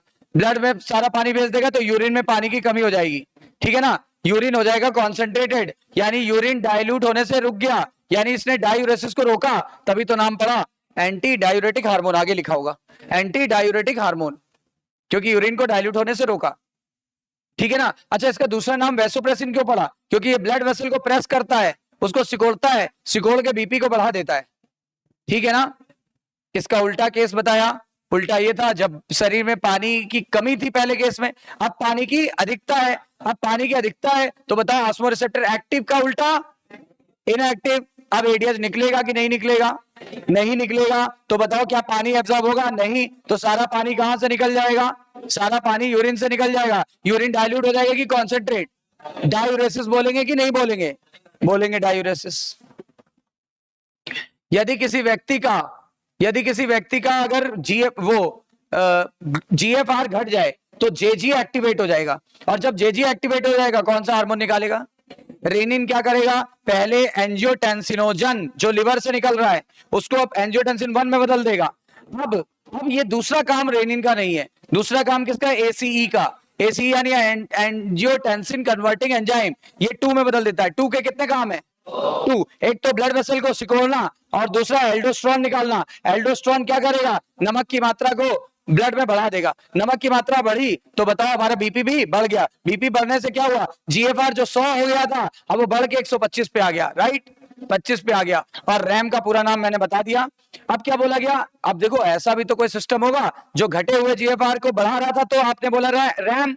ऐसा भी तो होगा जो बढ़े हुए को घटाए। बढ़े हुए को घटाने के लिए क्या? ANF, atrial natriuretic factor. कैसे घटाएगा? कैसे घटाएगा? देखो, जब मेरा जीएफआर हो गया 150 तो मेरे एट्रियम को पता लग गया कि भाई ये तो लोड बहुत ज्यादा है, लोड बहुत ज्यादा, किडनी फेल हो सकती है, इसलिए तुरंत निकालो क्या?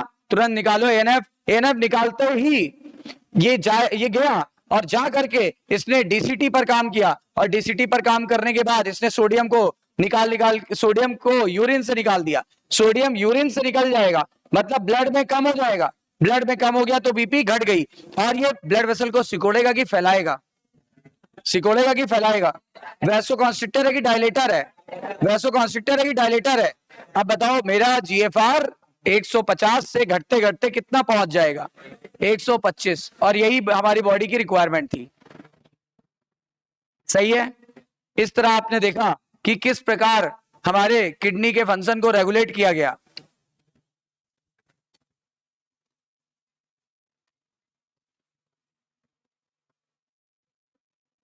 बड़े आगे।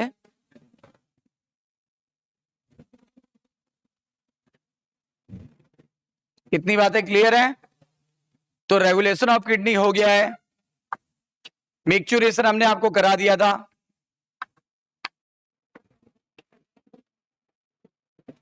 क्या किडनी के अलावा कोई और भी ऑर्गन्स होते हैं जो एक्सक्रीशन में मदद करते हैं? तो हमारी हेडिंग है other excretory organs. Other excretory organs. देखो, किडनी के अलावा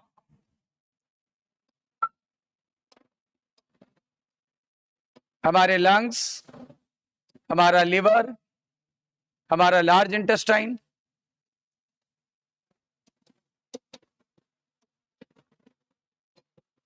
हमारी स्किन व सलाइवरी ग्लैंड्स भी एक्सक्रीशन में मदद करती है। तो क्या केवल किडनी ही एक्सक्रीशन में मदद करता है कि और भी पार्ट्स मदद कर सकते हैं? क्या क्या मदद करेगा? क्या क्या मदद करेगा जरा बताओ देख करके। हाँ, लंग्स, लिवर और इवन सलाइवरी ग्लैंड भी, इवन सलाइवरी ग्लैंड भी डिस्चार्ज कर सकती है, राइट। एक एक को देखेंगे। पहले हम देखते हैं लंग्स। पहले हम देखेंगे लंग्स, फेफड़े।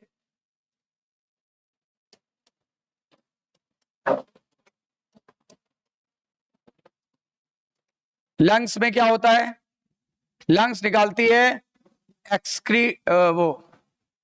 एक्सक्रीट CO2 वाया सांस छोड़ने से कि सांस लेने से, यानी एक्सपायरेशन की इंस्पायरेशन, यानी निश्वास निश्वसन, है ना।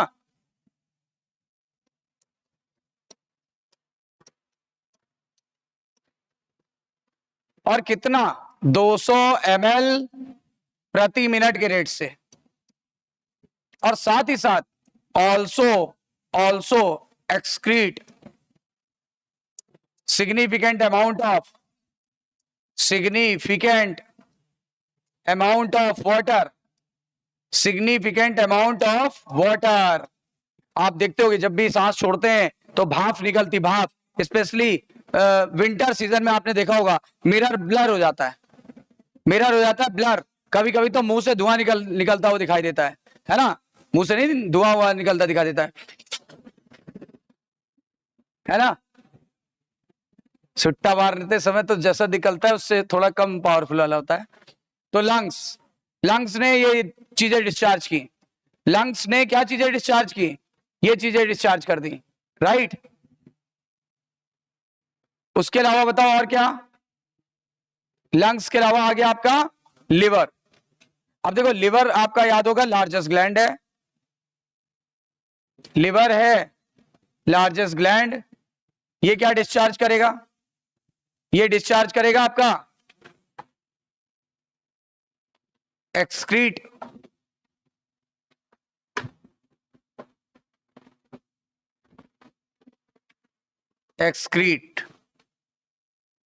क्या क्या डिस्चार्ज करेगा? बिलीरुबिन। बिलीरुबिन याद है? Biliverdin, bilirubin, biliverdin. दूसरा कोलेस्ट्रॉल,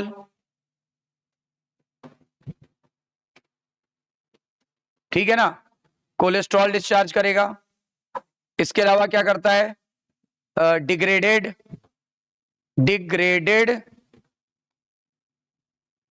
स्टेरॉइड हार्मोन्स डिस्चार्ज करेगा। डिग्रेडेड स्टेरॉइड हार्मोन एक्सेट्रा ये डिस्चार्ज करेगा, ठीक है। तो लिवर ने क्या क्या डिस्चार्ज किया? बाइल सॉल्ट्स, यानी जैसे बाइल पिगमेंट, जैसे बाइल, बिलीरुबिन, बिलीवर्डिन, कोलेस्ट्रॉल और डिग्रेडेड स्टेरॉइड हार्मोन्स, ये लिखा हुआ है आपके एनसीईआरटी में, ये सारा डिस्चार्ज करता है। कभी कभी क्या होता है ना, एक्सेस ऑफ विटामिन और ड्रग्स भी लेते हैं हम लोग, तो ड्रग को भी डिस्चार्ज करेगा, ठीक है। विटामिन और ड्रग्स को भी डिस्चार्ज करता है। ड्रग्स रोज तो लेते नहीं, जब लेंगे तब डिस्चार्ज करेगा, है ना। विटामिन जब ज्यादा ले लेंगे तो डिस्चार्ज कर देगा, क्योंकि विटामिन को शरीर में रोका नहीं जा सकता है। कुछ विटामिन को छोड़ दें तो शरीर में रोका नहीं जा सकता, विटामिन जितना लेंगे यूज हो जाएगा, एक्सेस वाला डिस्चार्ज हो जाएगा। कुछ केवल 2-4 विटामिन है जिसको स्टोर किया जा सकता है, बाकी कोई भी विटामिन जो है स्टोर नहीं करता। वो भी लिवर ही एक ऐसा ऑर्गन है जो विटामिन को स्टोर कर सकता है। वो भी देखो निकाल ही दे रहा है, बहुत कम को स्टोर कर सकता है। इतनी बातें क्लियर है? तो ये सारे एक्सक्रीटरी वेस्ट को क्या करेगा, इस तरह के एक्सक्रीटरी वेस्ट को डिस्चार्ज करेगा।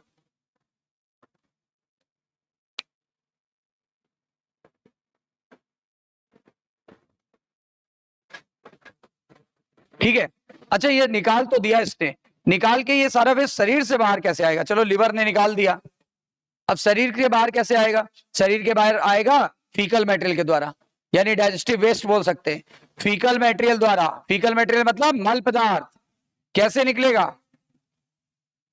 यानी discharge via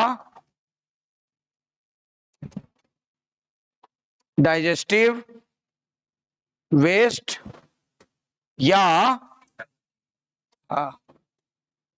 faecal material. Digestive waste या फीकल मटेरियल, डाइजेस्टिव वेस्ट या फीकल मटेरियल,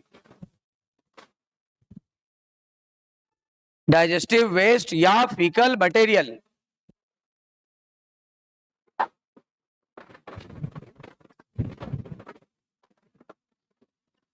क्लियर है बिल्कुल?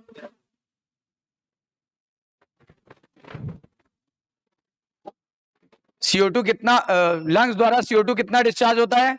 200 ml प्रति मिनट। और significant amount of water, significant का मतलब होता है जितनी आवश्यकता है उसके अकॉर्डिंग, कम है तो कम निकालेगा, ज्यादा है तो ज्यादा निकालेगा। लिवर लार्जेस्ट ग्लैंड थी, उसका वेट कितना होता है? 1.2 से 5 kg। Largest organ is skin. तो लिवर ने क्या क्या डिस्चार्ज किया पता चला आपको? क्लियर है? यहां तक सभी को क्लियर है? आगे बढ़ा जाए। अब लिवर के बाद क्या था? स्किन बोल दें। स्किन में दो चीजें होती हैं, एक होता है स्वेट। स्किन में दो ग्लैंड होते हैं, एक होती है स्वेट ग्लैंड और एक होता है सीबेसियस ग्लैंड। सुना है आपने? सीबेसियस ग्लैंड को ऑयल ग्लैंड भी कहते हैं, ऑयल ग्लैंड। तो जो स्वेट ग्लैंड होती है ये क्या करती है? ये एक्सक्रीट सबसे ज्यादा क्या निकालती है? वाटर और क्या? NaCl और स्मॉल अमाउंट ऑफ यूरिया। ज्यादा यूरिया की कम urea? Small amount of urea and और क्या? और लैक्टिक एसिड, और निकालती है लैक्टिक एसिड एसेट्रा। अच्छा, पसीना निकालने का प्राइमरी काम क्या है? इसका प्राइमरी रोल क्या है? Primary role of sweating is evaporative cooling.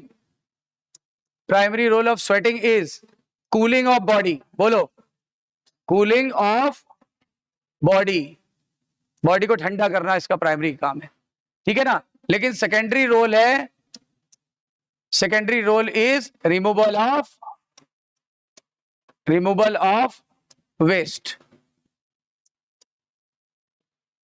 Removal of waste, waste को बाहर निकालना, ये इसका सेकेंडरी फंक्शन है। प्राइमरी फंक्शन क्या है? बॉडी को कूल करना। सेकेंडरी फंक्शन क्या है? Removal of waste. क्या क्या निकालता है? वाटर, NaCl, लैक्टिक एसिड, और क्या निकालता है? स्मॉल अमाउंट ऑफ यूरिया की large amount of urea? Small amount of urea.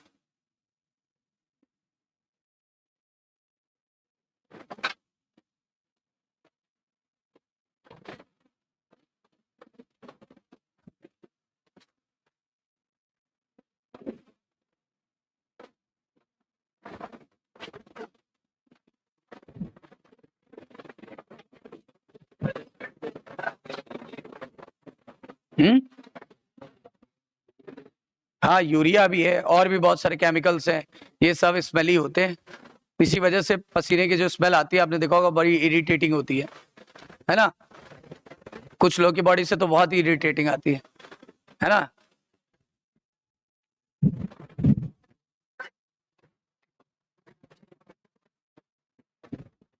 इतनी बातें क्लियर। अब सिबेसियस ग्लैंड, सिबेसियस ग्लैंड को क्या बोलते हैं? Oil gland. अच्छा, इसका एक और नाम है सुडोरीफेरस ग्लैंड, दिया नहीं एनसीईआरटी में। Sudoriferous gland.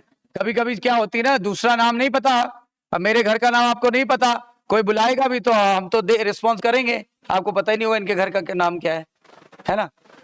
चलो, तो वैसे क्या इसका दो नाम है, एक घर का एक बाहर का, राइट। तो देखो ये बाहर वाला नाम, ये बाहर वाला नाम है जो सब जानते हैं, ये घर वाला नाम है केवल मम्मी जानेंगी, सही है ना, क्लियर है ना। आगे, सिबेसियस ग्लैंड, ऑयल ग्लैंड भी बोलते हैं। अच्छा, ये क्या निकालती है? सिक्रीट। सिक्रीट क्या एस्क्रीट लिखे? एस्क्रीट। इसका प्राइमरी रोल है, primary role is protect the skin, protect the skin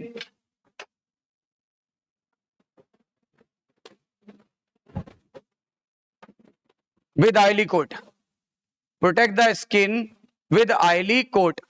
ये स्किन को ऑयली कोट के साथ बचाता है।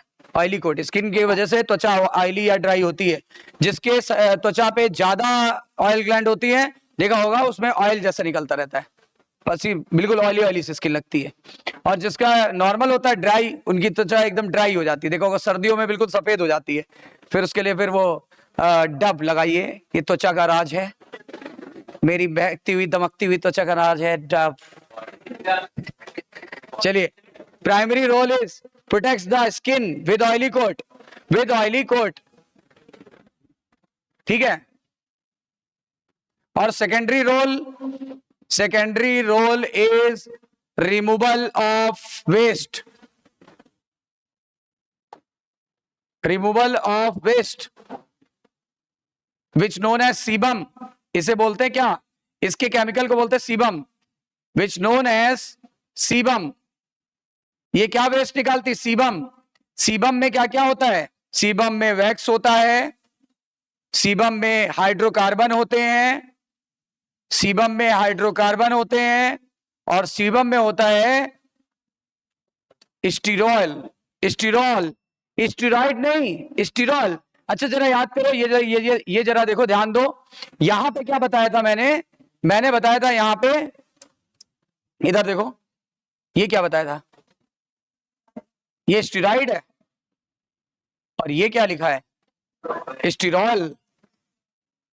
स्टीरॉल, फर्क है दोनों, दोनों है एक ही चीज, दोनों लिपिड के डेरिवेटिव है, दोनों में थोड़ा सा फर्क है, थोड़ा सा फर्क है, दोनों में थोड़ा सा फर्क है, आपके सिलेबस में नहीं है, लेकिन जब बायोकेमिस्ट्री पढ़ोगे मेडिकल कॉलेज में तो आपको इसके बाद दोनों का फार्मूला बताया जाएगा, बहुत ज्यादा अंतर नहीं है, सिर्फ कुछ बॉन्ड्स का और कुछ कार्बन और हाइड्रोजन का अंतर है, बाकी कोई खास अंतर नहीं है। तो बताओ ये क्या निकालता है? स्टीरॉल, हाइड्रोकार्बन और वैक्स, तीनों को मिला के क्या बोलते हैं? Sebum.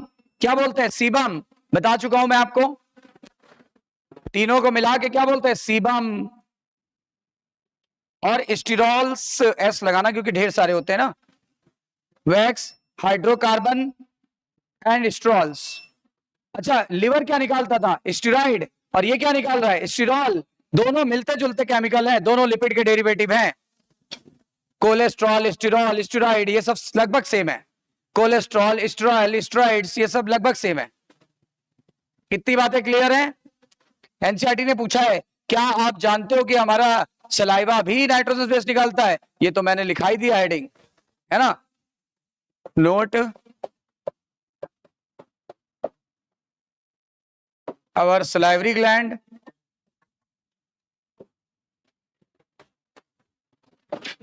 also excrete a small amount of किसका स्मॉल अमाउंट? नाइट्रोजनस वेस्ट, ठीक है ना। बता दें, सलाइवरी ग्लैंड excrete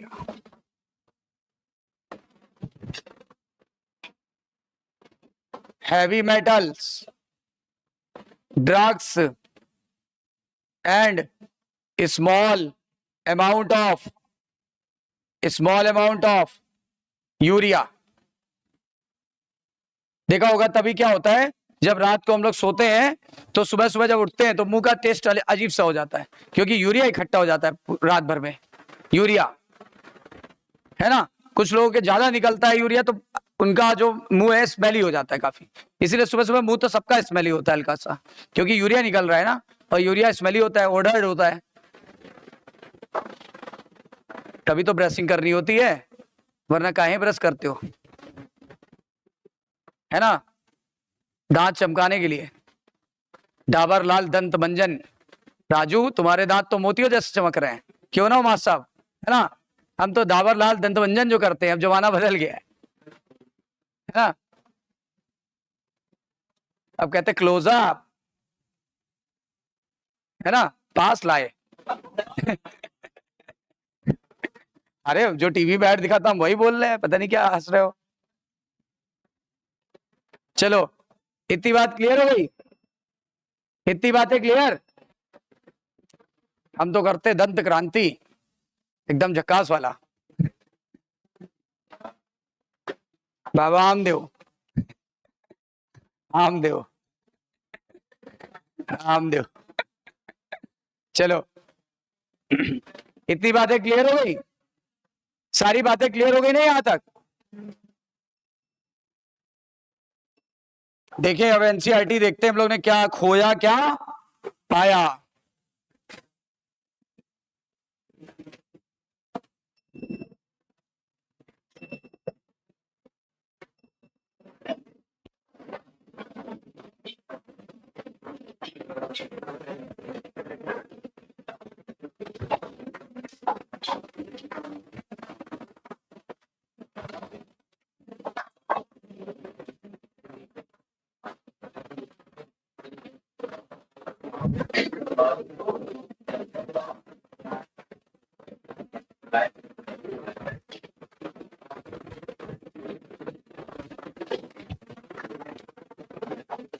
मैंने आपको बताया था कि हमारा जो यूरिन होता है ओडर्ड होता है, अभी बता रहे थे, अभी डिस्कस कर रहे थे यूरिया के कारण, अमोनिया के कारण।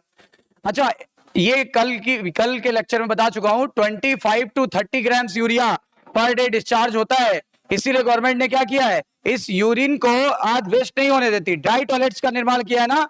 किस जगह पे ड्राई टॉयलेट्स बनाए गए हैं, केरला और श्रीलंका। आजकल तो बहुत सारी जगह पे, पर एनसीईआरटी में पुराना डाटा है केरला और Sri Lanka. Various condition can affect the characteristic of the urine. कहते हैं यूरिन के जो बहुत सारी कैरेक्टरिस्टिक है ना, वो बदल सकती है। कुछ कंडीशंस है, जैसे यूरिन को हम एनालिसिस कर लेंगे तो क्लिनिकल डायग्नोसिस कर सकते हैं, यानी कि रोगों का पता लगा सकते हैं कि कौन सी मेटाबॉलिक डिसऑर्डर है, और माल फंक्शनिंग ऑफ किडनी, इसका भी पता लगा सकते हैं कि आपकी किडनी प्रॉपर काम कर रही है कि नहीं। अगर नहीं कर रही है तो फिर क्या कर सकते हैं, वो कल देखेंगे आखिरी लेक्चर में। For example the presence of glucose, अगर ग्लूकोज नजर आ गया, ग्लाइकोसूरिया, कीटोन बॉडीज नजर आ गई, कीटोन यूरिया, कहां पे, यूरिन में, और तब ये इंडिकेटिव होगा डायबिटीज मिलाइटस। एडीएच की कमी से क्या होता है, डायबिटीज इंसिपिडस, डायबिटीज इंसिपिडस। बोलो ये सब आज दोबारा रिवाइज कराया था। Role of other organ for in excretion, ये अभी अभी पढ़ा हम लोगों ने। कह रहा है किडनी के अलावा लंग्स, लिवर, स्किन, ये सब भी एलिमिनेट करता है किसको, एक्सक्रीटरी वेस्ट को, एक्सक्रीटरी वेस्ट को करता है। ठीक है ना। हमारे lungs large amount of CO2 discharge करता है, अप्रोक्सीमेटली कितना, 200 ml प्रति मिनट, और significant quantity of water every day. बोला था ये बात। लिवर लार्जेस्ट ग्लैंड था, लार्जेस्ट ग्लैंड है, मैंने वेट भी बता दिया था, 1.2 से 1.5 kg। लार्जेस्ट ऑर्गन स्किन होता है, ये सिक्रेट कराता है बाइल कंटेनिंग सब्सटेंस, जैसे बिलीरुबिन, बिलीवर्डिन, ठीक है ना, कोलेस्ट्रॉल, और टूटे फूटे स्टीरॉइड हार्मोन, स्टीरॉइड की स्टीरॉल, हाँ, और एक्सेस विटामिन है तो उसको निकाल देगा, ड्रग्स है तो उसको निकाल देगा। ये सब बातें हमने बताई थी आपको। ज्यादातर ये सब्सटेंस कहां से निकलेंगे, ज्यादातर ये सब्सटेंस कहां से निकलते हैं, तो आपको बताया गया था ये कहां से निकलते हैं, बताओ। ज्यादातर ये सब्सटेंस कहां से निकलते हैं, ये देखो, ultimately pass along with digestive waste यानी फीकल मटेरियल से निकलेंगे। Sweat and sebaceous gland in the skin can eliminate certain substance through their secretion. Sweat produced by the sweat gland is a watery fluid. सबसे ज्यादा पानी निकलेगा, watery fluid बोला गया ना, और क्या NaCl निकलेगा, थोड़ा सा यूरिया की ज्यादा सा यूरिया, और लैक्टिक एसिड एक्सेट्रा भी निकलता है। कह रहा प्राइमरी फंक्शन क्या था? फैसिलिटेट मतलब आसान करना, क्या? कूलिंग ऑफ बॉडी सरफेस यानी शरीर के तापमान को कूल करना, और also helps in removal of some of the waste mention above. बोल रहा है ये जो ऊपर वेस्ट है ना, इन सबको निकालना, मैंने पहले ही बोला था। अब सिबेसियस ग्लैंड का दूसरा नाम ऑयल ग्लैंड, ये क्या एलिमिनेट करती है? सर्टेन सब्सटेंस, जैसे स्टीरॉल की स्टेरॉइड्स, हाइड्रोकार्बन और वैक्स, तीनों को मिला के सीबम बोलते हैं। This secretion provide a protective oily covering to the skin. बताया था। कह रहा क्या आप जानते हैं कि small amount of nitrogenous waste यानी urea could be eliminated through the saliva too. मैंने बोला ये हैवी मेटल और ड्रग्स भी करता है, ये तो जानते ही थे। हैवी मेटल और ड्रग्स नहीं जानते तो वो भी लिखा दिया। बोलो क्लियर है? सारी बातें क्लियर है यहां तक? ठीक है ना? तो आज हम लोग ने यहां तक कर लिया है, इसके आगे हम लोग कल करेंगे लास्ट लेक्चर, ठीक है? फिर इसके एक्सरसाइज भी सॉल्व करेंगे। क्लियर?